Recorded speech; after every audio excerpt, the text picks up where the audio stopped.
Hey, it's Tanya, and I want to share with you how I love to make simple food with a little bit of a gourmet flair to it. So today I'm making meatballs with a little bit of fresh ricotta cheese inside. What I've got here I've got some ground lamb and ground beef, about 1.25 pounds total. I've chopped up one small onion, and I'll probably use about 3/4 of that. I've got 2 garlic cloves minced. I've got a lot of fresh flat leaf parsley chopped, and that's just fabulous. One thing I love to do with simple meals is really add a lot of flavor and a real kind of a sophisticated essence, and fresh herbs is a really great way to do that. I've got some milk, I've got some ricotta cheese there, which I love, some oregano, chili pepper flakes, salt, some eggs, and some homemade breadcrumbs. Homemade breadcrumbs are actually extremely easy to do. You just take some leftover bread, kind of stale. I'm sure you have some lying around the house. You put it in the food processor and you press go. No big deal at all, so don't be afraid of those. Now I need to figure out how I'm going to show you how to do this while holding the camera. Should be interesting. Okay, I'm going to use one of my hands here, and you won't be holding the camera, so you can use 2. I'm just mixing this together. Lovely. And then I'm going to grab some of these finely chopped onions. Yum. And I'm going to grab some of this lovely garlic. It makes everything smell delicious and homey and homemade. Wonderful. I'm going to grab a nice heaping handful of the parsley.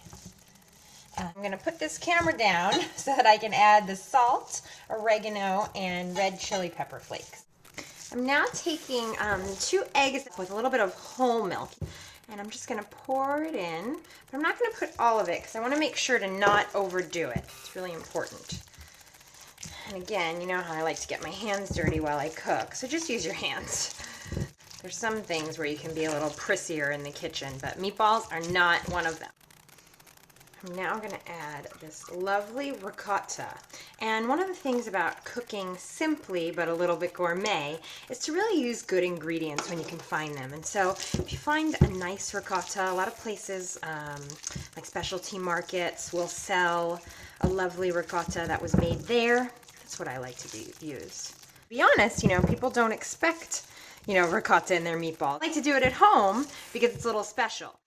Once it's all combined, form cute little meatballs and put them on a lightly oiled baking sheet. And then voila, we've got lovely little uncooked meatballs that I'm going to pop in the oven at 400 degrees for 20 minutes. I've got a little bit of leftover meat patties that I can put on the stove and eat for lunch because I'm hungry.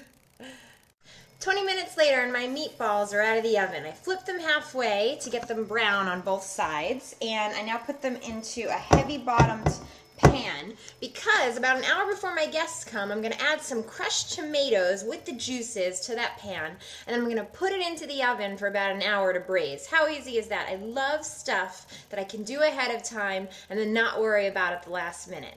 And these are simple meatballs, but I've added a little bit of ricotta and fresh parsley to really give it that zazz, to give it a little bit of something special, kind of simple gourmet.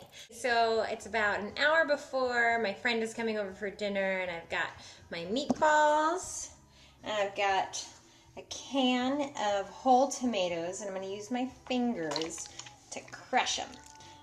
And this actually reminds me of the first time I made pasta puttanesca. I had my friend VJ over for dinner. It was in San Francisco when I was about 20 years old. I was interning here. Oh my gosh, and I couldn't cook to save my life. And I was making pasta puttanesca, and I had these whole tomatoes, and I put my fingers in, and I literally squirted them everywhere. I had no idea. It was in a very shallow dish. So grab a nice deep dish when you do this, or put them through a food processor. And then we're going to pour it over the meatballs and put them in the oven 300 degrees for about an hour. And then they are going to be delicious. And I'm going to show you how to finish them in a way that is so simple and yet so gourmet. Quick tip, make sure you use aluminum foil to cover this lovely meatball goodness while it's in the oven. So I took the meatballs out of the oven after they've been braising in their tomato juices for about an hour. And now we're gonna plate, and I'm gonna show you how to take those simple meatballs that have that little ricotta in it for that gourmet flair and make them really special. I'm just gonna put a few meatballs here with that lovely tomato juice. Nice, I'm so excited. And then we're just gonna lay some fresh basil right on top. How nice is that? A little bit of fresh Parmesan on top of that. And then I'm gonna drizzle a little bit of really good olive oil over it, just a little bit.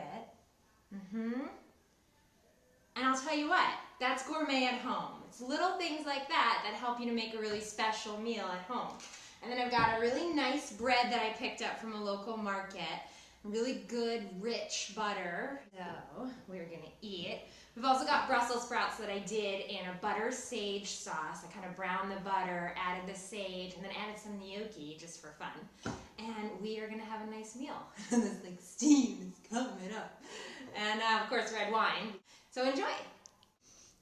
These meatballs are amazing. The bread and the butter, there couldn't be a more perfect meal.